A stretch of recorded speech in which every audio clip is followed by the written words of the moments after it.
Hey, my boys, my ladies, my goons. We are here with my boy DJ Potential. Is that right? That's right. DJ Potential, what do you do? So I do more than just DJ. So I've been a DJ now for, you won't believe this, for maybe about 2 years. And CEO of a mass media company. Nice. For about a year now, only about a year, we launched the network, Transform Your Media Network, which is a mass media company. And beautiful. Been in podcasting for 5 years. Damn. Yeah. Yo, how many interesting characters have you met in podcasting 5 years?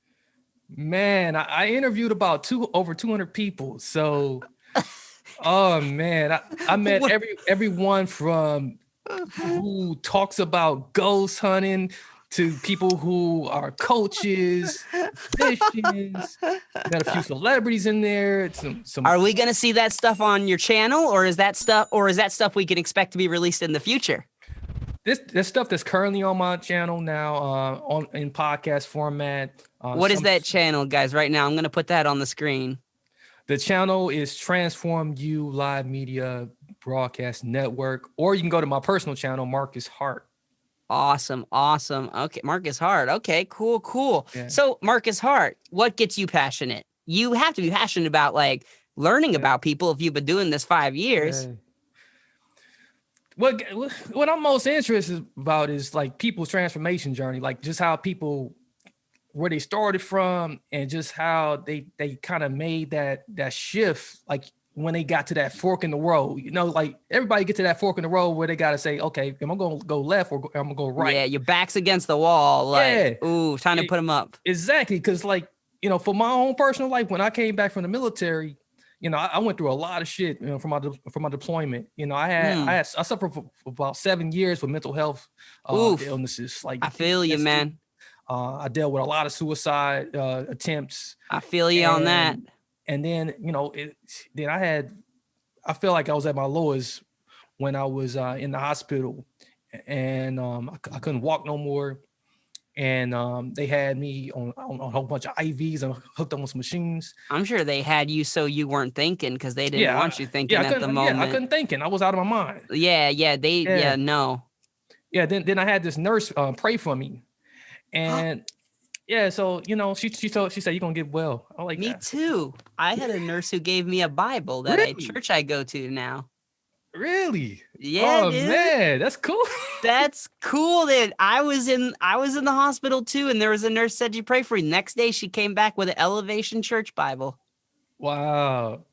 Yeah, well, like the crazy thing about my nurse is, you know, so after she prayed for me, I got better that same night. That's awesome. And I went to the bathroom, you know, and then I just got to spilling off all type of Bible scriptures and all type of crazy stuff, pulled the IV out. And of course they thought I was crazy. Yeah, of course they are, dude. Yeah. They thought I was crazy. You know, they're like, hey, you need to get back to bed. You know, you're not feeling well, you know? So, you're not checked out. You know, and then, and just before that, I had 108.9 degree temperature. You know, God dang, bro. They couldn't get down, but the temperature had went away.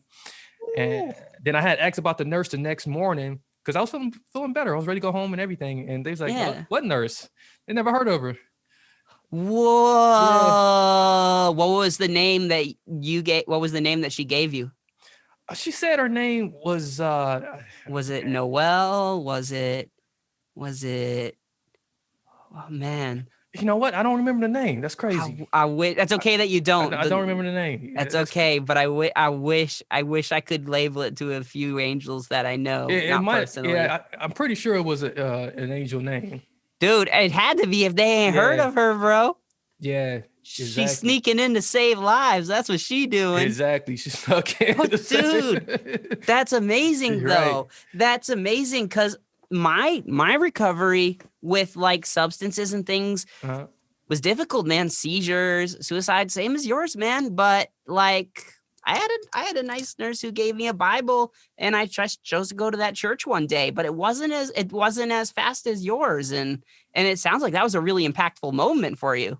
Yeah, that was real impactful. You know, man, because like I said, I've been through like several several different like in and outs of the mental wards. Like I feel you there, bro. Different I feel illnesses you there. that I couldn't like figure out. They never could figure out what the hell was wrong with me. You ever feel that way? Again, hit me up, my channel right now. Don't even matter, bro. Like you got my contact. Like add me on Facebook. I struggle with you. Definitely. I want you to know you got like during this current interview that you've like, if you accept this, you've developed a brother. Oh yeah, we brothers, man. We tied. Cool. This not by accident. So I don't believe things by accident. I want you to know that I'm here for you fully. Just anything you need, bro. So keep going. Yeah, you had those issues, those struggles, those suicidal, those like. When did you feel like the paradigm shift hit that gave you power over it? You may have still struggled with it, but when did the power over it start to come? Yeah, I decided to kind of seek some answers after that. I went back to school. I decided to like take up writing and theology. That's awesome. Thought I'd get some answers. Oh, we could get some good theology conversations going, bro. Mm-hmm. I got the Hebrew Greek translated Bible out there. Oh shit. You loaded, man. Yeah, I love that, dude. I'm learning every day. Right. Then I hooked up with some different mentors, but what kind of turned the lights on, like, besides like doing some studies on my own. Yeah. And biblically and all of that, outside of biblical, was just the law of attraction. Like, and I ran into the movie The Secret. And I haven't seen that.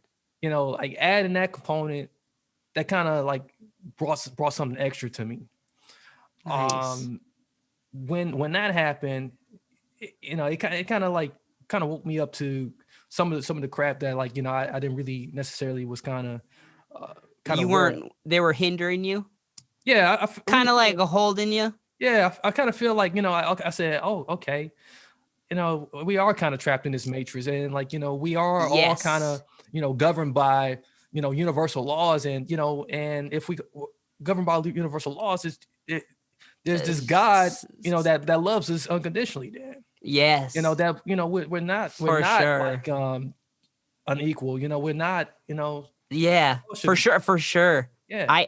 And that's a struggle. That's, what's cool is that you mentioned that, because I mentioned that It's weird me being born thinking and being told under a religious regime that I'm greater than people, but me thinking against that and fighting against it, and now being where I am today, which is great. But a lot of people don't fight against that, and a lot of people don't get to experience being greater than that. I don't know why why do you think we try so hard to make each other like, why do you think we try so hard to compare ourselves to each other? Doesn't matter color, race, or anything. Why do we like power trip over each other?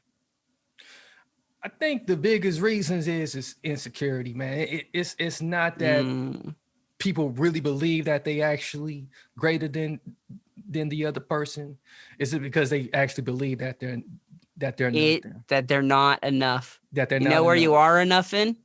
I'm sorry, I'm going to have to say this on my channel, guys, but you are enough in God and Jesus. I'm just letting you know. You are. I'm letting you know that.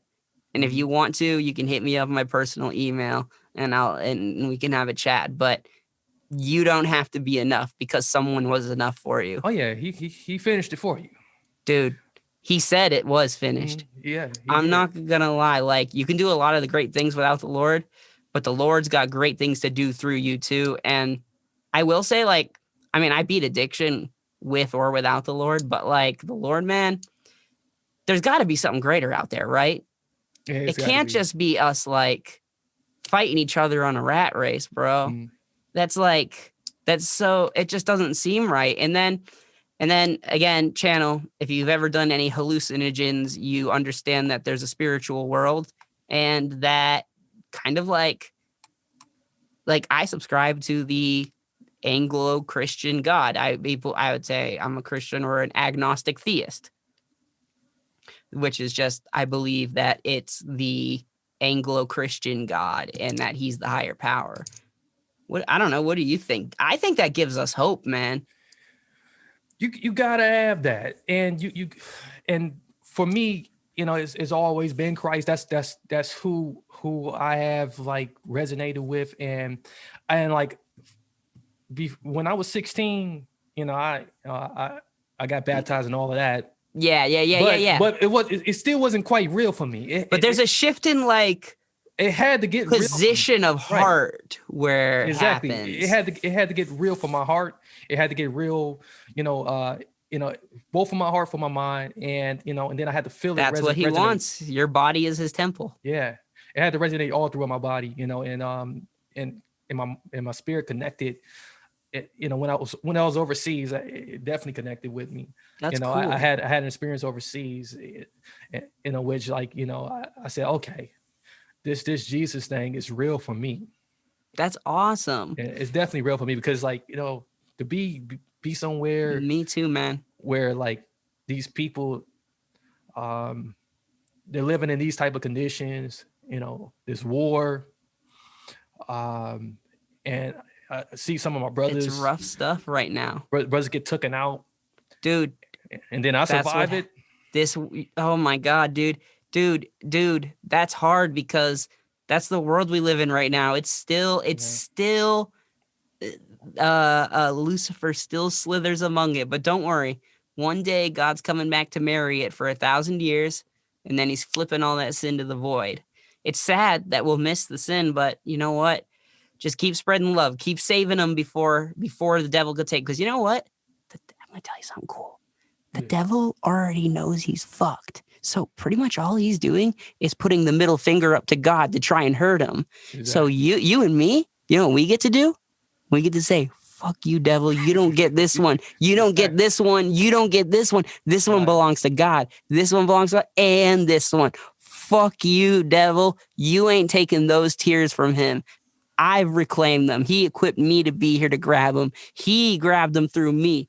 Like, just remember that, dude, that like literally, like the devil already knows he's lost this battle. He's spitefully trying to hurt God. And when you realize that, you realize how much you could just take back from the devil and just give it back to the Lord. Just be like, I got another soul here. It's yours, Lord. Boom. It's yours. It's yours. And then that's one less tear he has to shed. That's one more angry stomp the devil does. And that's one more like moment. But that's just how I feel about it, bro. It is. The angels celebrate when one soul comes to him. They say that. Exactly. Imagine how many celebrations you can make, bro. You really will be DJ potential or inspirational potential. You really will be DJ potential causing celebrations. Inspiration don't sound too bad. DJ inspiration. To be honest, they almost sound in tandem. I know this has been a more real personal one. Are you sure that you would want me to line up and post something like this one with you? I'm okay with it. I'm okay. Awesome. With it, I'm gonna line it up with you then. I'm gonna have you split the file and send it to me.